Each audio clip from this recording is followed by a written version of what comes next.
Assalamualaikum warahmatullahi wabarakatuh. Perkenalkan, nama saya Nafisatul Jamilah. Saya dari program Pasca Sarjana Pendidikan Bahasa Arab di UIN Sunan Kalijaga. Kali ini saya akan menjelaskan tentang materi studi hadis yang diampu oleh Profesor Dr. Haja Marhumah MPD. Kali ini tema kita adalah mukhtalifil hadis. Poin pertama, kita harus mengetahui apa itu definisi dari ta'rif hadis. Poin pertama, kita harus mengetahui apa itu definisi dari mukhtalifil hadis. Di dalam kitab Mustalahul Hadis karya Dr. Mahmud Tuhan, itu sudah dibahas bahwasanya ta'rif mukhtalifil hadis lughatan ismu fa'ilin min ikhtilafi diddul ittifaq, yang artinya secara bahasa mukhtalif hadis itu adalah diambil dari isim fa'il ikhtalafa, yakni artinya diddul ittifaq, balikan dari sepakat. Wal muradu bi mukhtalifil hadis wa al hadisu allati tasiluna wa yukhalifu ba'daha ba'dan fil makna ayyatadadani fil makna. Yang dikehendaki musannif dengan kata-kata mukhtalif hadis di sini ialah hadis yang sampai pada kita, akan tetapi sebagian yang lain itu membedai dengan sebagian yang lainnya di dalam masalah maknanya, atau kita bisa sebut dengan maknanya yang kontradiktif.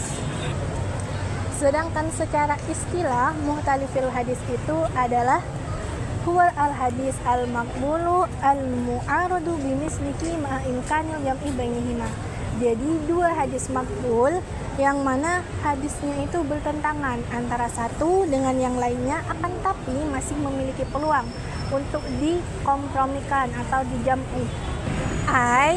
Ada tafsirnya lagi. Jadi musannif di sana juga menjelaskan huwa al-hadis as-sahih awil hasan alladhi yaji'u hadisun akhar misluhu fil muratabati wal quwwati wa yunakiduhu fil mana dhahiran wa yumkinu li'ulayil ilmi wal fahmi as-sahibi ayyajma'u baina madlulihima bisyaklin makbulin.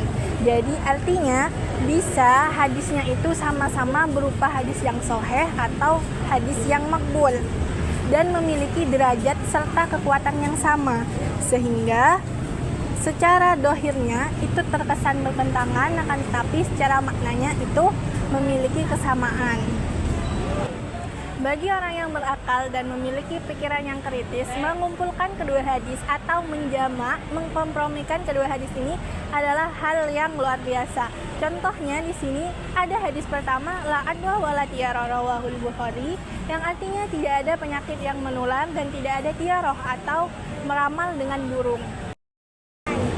Hadis yang kedua ini contohnya firra minal majrum firaruka minal asad rawahul Bukhari. Dalam hadis ini yang artinya larilah kamu dari penyakit lepras bagaimana kamu lari dari singa.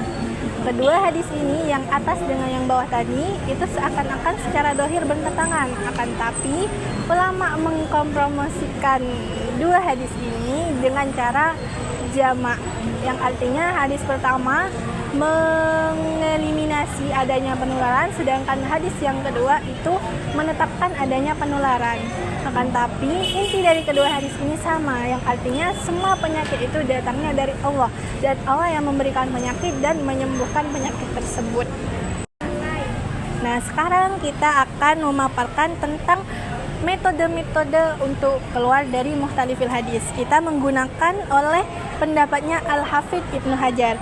Tata cara yang pertama, kita menjamak atau mengkompromikan hadis, yang mana tadi kedua hadis itu berkata tidak ada penularan yang bersifat baku, karena alasannya ada sabdanya Nabi yang berkata la yu'di syai'un syai'an. Jadi sesuatu itu tidak akan menulari pada sesuatu yang lain. Kemudian Nabi juga bersabda kepada orang yang menentang bahwa unta yang kudisan kemudian dicampur dengan unta yang sehat, maka unta sehat itu menjadi kudisan juga, dengan sabdanya Nabi faman a'dal awal, yang artinya siapa yang menulari unta yang pertama. Nah, maksud dari kedua hadis ini, Allah itu yang memberi penyakit terhadap unta yang pertama dan unta yang kedua. Untuk hadis yang kedua tadi, firro minal majadung firaruka minal asad, itu menghindar, itu hanya perintah untuk menghindar dari penyakit ketika ada dua hadis mukhtalif yang mana status hadisnya itu sama-sama sahih atau sama-sama hasan, maka metode yang kita gunakan yang pertama, kita bisa menjamak atau mengkompromikan hadis tersebut. Metode untuk mukhtalifil hadis yang kedua, yakni kita harus ketika hadisnya sudah tidak bisa dikompromikan atau dijam'u, maka kita harus melihat mana yang nasih dan mana yang mansuh. Ketika dia mansuh, maka yang mansuh kita tinggalkan dan yang nasih yang kita kerjakan. Kemudian cara yang kedua, jika tidak ketemu yang mana yang nasah dan mana yang mansuh, kita harus mentarjih di antara kedua hadis tersebut. Dan ketika kedua hadis tersebut tidak bisa dilakukan tarjih, maka kita tawakufkan atau kita berdiam diri untuk mengamalkan kedua hadis tersebut. Kitab-kitab yang membahas tentang ilmu mukhtalifil hadis itu ada 3. Yang pertama ada Ikhtilaful Hadis yang dikarang oleh Imam Syafi'i. Imam Syafi'i ini adalah pioner yang membicarakan perkara mukhtalifil hadis dan yang menyusun tentang struktur mukhtalifil hadis. Yang kedua ada kitab Ta'wil al-Mukhtalif al-Hadis karya Ibnu Qutaibah atau dikenal dengan Abdullah bin Muslim. Dan yang ketiga ada Mushkil al-Asar karya At-Tahawi yang juga dikenal dengan Abdul Ahmad bin Salamah. Mungkin itu saja materi mukhtalifil hadis yang bisa saya sampaikan. Kurang lebihnya mohon maaf. Wassalamualaikum warahmatullahi wabarakatuh.